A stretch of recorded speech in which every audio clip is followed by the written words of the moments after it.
நம்ம தலையெழுத்தே மாற்றக்கூடிய ஒரு கடவுள்னா அது சிவன் மட்டும்தாங்க. நம்ம பாவ புண்ணியங்களை வச்சு தான் நம்ம கர்மாக்கள் எழுதப்படுது. நம்ம தலையெழுத்து எழுதுனது வேணா பிரம்மனா இருக்கலாம். ஆனால் நம்ம தலையெழுத்தே மாற்றக்கூடிய கடவுள் சிவன் மட்டும்தான்.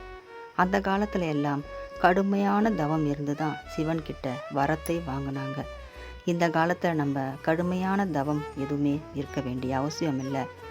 மனம் உருகி தூய்மையான மனசோட ஓம் நமச்சிவாயா என்ன ஒரு சொல்ல நம்ம மனசார எப்போவுமே சொன்னோமானால் அந்த சிவம் எப்போவுமே நம்ம கூடவே இருப்பார்.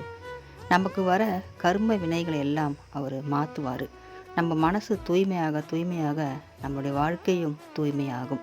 நம்ம மனம் இறைவனை நாடி இருக்க சொல்ல எந்த ஒரு கெடுதலும் நமக்கு நடந்துராது.